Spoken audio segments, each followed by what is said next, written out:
So I felt really called to make this video because I feel like a lot of entrepreneurs in the coaching space and just in the industry in general aren't really sharing a lot of the BS that I think is going on behind the scenes, or a lot of the hard things that happen just in their business and in their life. I truly think entrepreneurship has become very overglorified. And I think what that does for people who want to get in the entrepreneurial space or who are new to entrepreneurship is it's giving them this false ideal that getting into entrepreneurship is super easy. I want to share with you guys something about what happened to me when I really blew up and kind of became an overnight success. You guys probably hear this all the time, but everybody is talking about this quantum leap. And everyone wants to have this massive quantum leap in their life and in their business. But I'm going to talk to you guys about how I would never wish a quantum leap the way that I had a quantum leap upon anybody else, especially those of you who might not be ready for it. So if you're someone who's dying to have a quantum leap, you see other people who are becoming an overnight success super quick, super fast, they blow up on TikTok, they have a reel go viral, and they generate a bunch of leads. I want to talk to you about how this could actually be the exact opposite of what you might want to happen to your business right now. Backtrack to about 2018. For those of you who don't know, I started my coaching business in 2016. I officially established myself in 2017. Since 2015, 2014, I had been building up my Instagram following from just sharing my journey online. And when I launched my coaching business, I was getting anywhere from like 20 to 30 inbound leads every single week. And if you don't know what that means, it just means that people were applying for my coaching on a daily basis. And that's a lot of leads for those of you who aren't familiar with the fitness space. I was signing a lot of clients. And for a year, I basically had this like quantum leap, right? Or at least what it looked like to be this quantum leap. And what ended up happening is I was so young, I was so immature, honestly, that I didn't have the leadership qualities or the infrastructure in my business that actually allowed for me to sustain that kind of growth. So what ended up happening was I had this massive quantum leap in my business, but I hadn't had it personally or in my leadership. And I tried making my first hire. I had to fire them right away because I didn't trust them. I didn't know how to hire them or how to do it properly or onboard them. As I was generating all of these leads, what ended up happening is because I was wearing all the hats in my business, I ended up not being able to deliver to the clients, and I had clients drop off, and then I'd go hard on content, I ended up bringing in a bunch of new clients, and it was just this really toxic cycle of not being able to keep up with what was happening. And then eventually what ended up happening is that my lead gen started to slow down as more coaches came into the industry and it got more competitive. So this was like my first quantum leap back in 2018. Fast forward to 2020, okay? I'll talk a little bit about the recovery from that one, but fast forward to 2020, this one was an even bigger one. Okay, so at this point I had launched my business coaching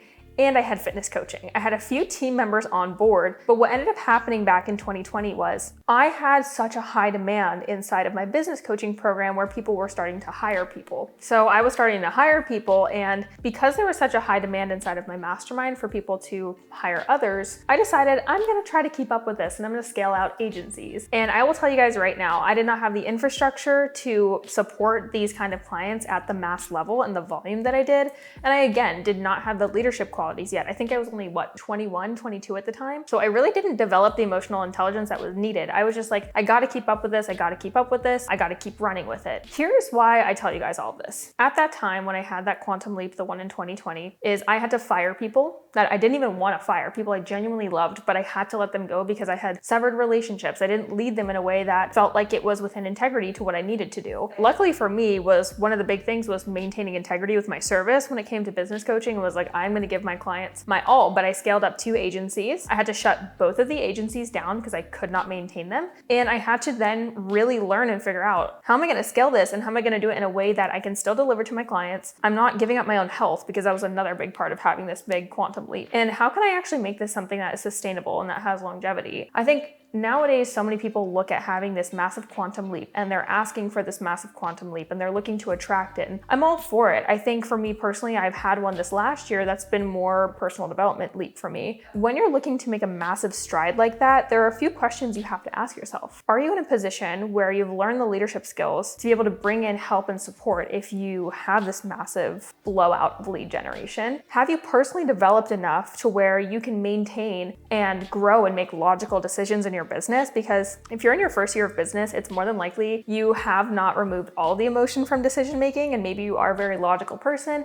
Maybe it's easier for you to make decisions based off of logic. That's something that I had to learn time and time again, as honestly, solutions needed to be created in my business. And the only way that you can really do that is by facing the problem first to create the solution. So if you're somebody who's been asking for this massive quantum leap, I just wanted to share with you that if you're looking at other people's Instagram, if you're looking at people's social media, whatever platform it is, and you feel like everyone else around you is taking off, something that I've learned and something that I teach our students all of the time is that you need healthy, sustainable growth. It's great to have big influxes, but if you have those big influxes, are you in a position where you can scale out your team, you have the systems that are necessary, and more importantly, you have the emotional intelligence and you have the personal development to take that kind of stuff on. I think another thing with this too is I have so many people I look up to in our space. I look at them and I even look at their business and I'm like, I really wonder what happens behind the scenes, because oftentimes I don't think it's shared. With me, you know, having a lot of friends who are entrepreneurs and having a lot of friends who are multiple 7, multiple 6-figure earners, I get to see and talk to them about some of the things that they go through on a weekly basis, on a daily basis, not even like a quarterly basis. And I think for some of you guys out there who might be in the business space or in the coaching space or service-based industry, is you don't get to see that unless you have other friends, right, that are maybe at that same level as you, or maybe a little ahead or a little behind. You get to see some of their struggles. You look at someone who has a 7-figure, even 8-figure business, and a lot of the times we don't think that there's anything going on in the background. And I want you guys to know that as someone who's quite literally had their business implode almost twice and had to recover from it, it happens. For me personally, I look at it ever happening again, and I'm sure there are going to be systems that break consistently. In fact, I've had systems break just in the last week or so before being here and talking to you guys about this. And the cool thing about that now is I get to look at it and say, cool, what is this trying to teach me? How can I solve this? But back then I didn't know how to do that. All I'm going to say is be careful what you wish for, okay? Because if you're somebody who wants this massive quantum leap, you think everyone around you is having it, I guarantee you if you're not in a position to uphold that or to build the infrastructure for it, it's going to bite you in the ass. I wanted to share this with you guys. I hope it was helpful. I'd love to hear any comments or anything that you guys have down below, and I will catch you in the next video.